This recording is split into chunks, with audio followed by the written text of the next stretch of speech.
Do you struggle with questions like, what should company X build next? That's hard. That's super hard. So in this video, we're going to tackle how to come up with a framework to tackle these questions. Hey guys, I'm Diana and I'm a senior product manager at a big tech company based in Silicon Valley, California. So product managers, one of their sole responsibilities is to come up with strategy. And think about it, product managers are often cited as the CEO of their product spaces. And hence, they're expected to be answering CEO level questions because they want to hire product managers who can think big picture and long term. First, I'm going to go over some typical strategy questions that are asked. And second, we're going to go through a framework to answer some of those questions. So firstly, what are some typical strategy questions? For example, you're the CEO for company X. What would you build? Or let's say WhatsApp was given $1 billion. What would you do with that money? Or what is the 5-year roadmap for company Z? Should Amazon enter the smartphone market? Should YouTube buy Netflix? In this video, we're only going to go through the top few questions.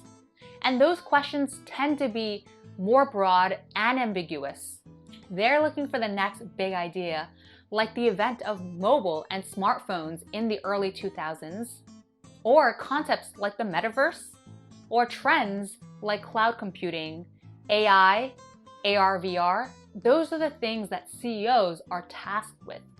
If you look at the recent rebranding of Facebook into metaverse, Mark, the CEO, was basically having to come up with, in the next decade, how do we want to see our company moving forward? And by the way, for these questions, they don't necessarily need you to come up with the technology like AR, VR, but what could also be innovative thinking is how you use those technologies for certain use cases. So our framework for answering questions like what should company X invest in next, or if WhatsApp had $1 billion, what should it invest in next, starts with 3 main components. First, the company.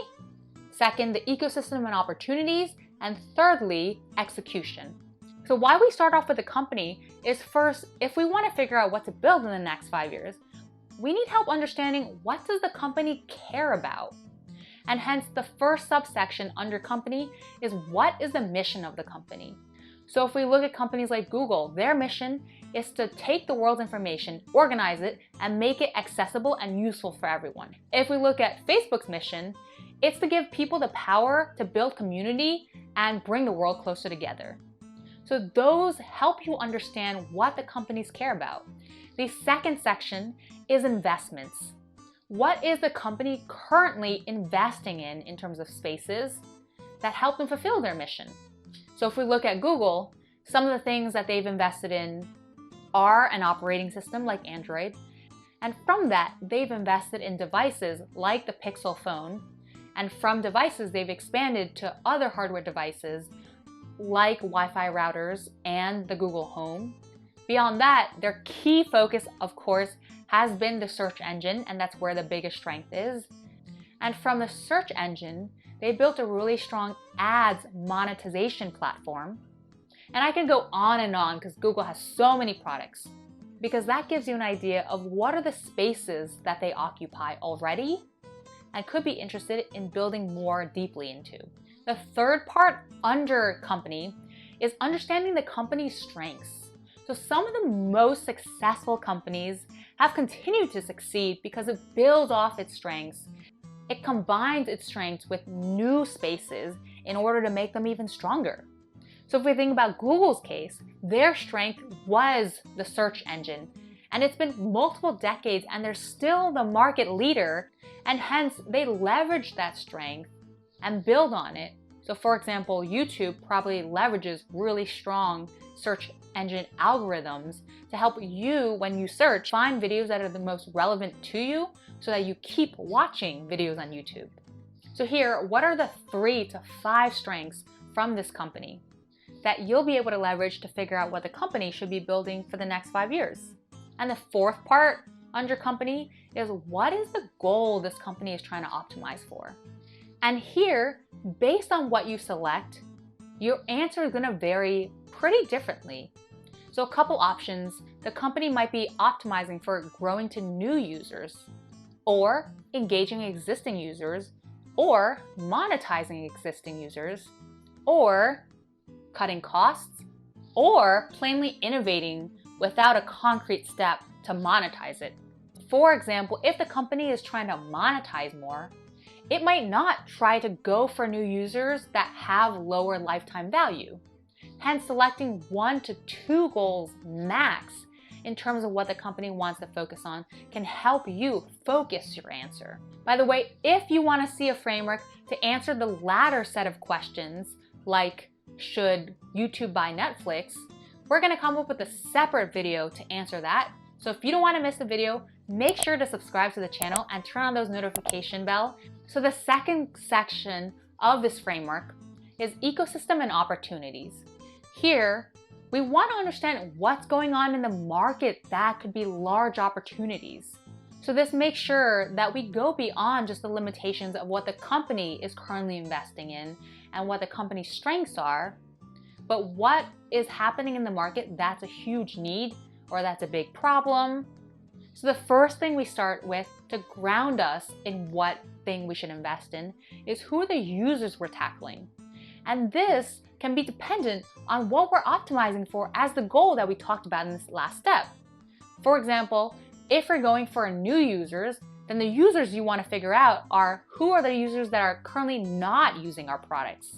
If you're focused on monetizing more, you might try to figure out who are the users that have the most willingness to pay.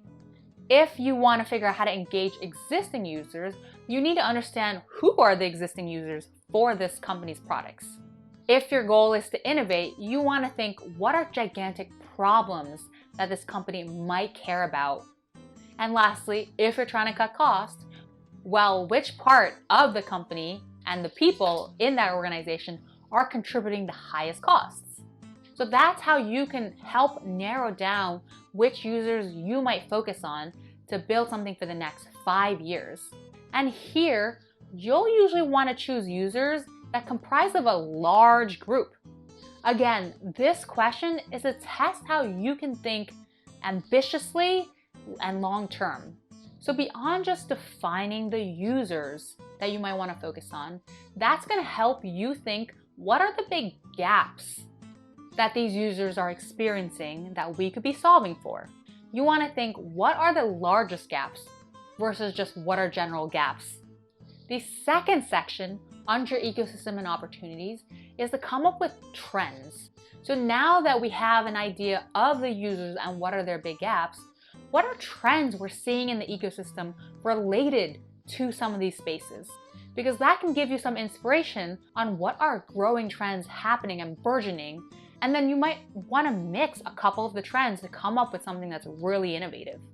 Thirdly, it's hard to talk about the market without thinking, who are the competitors in this space? Whether it's general competitors of this company, or you want to think about competitors that are doing something to tackle the big gaps that you identified for the users that they care about.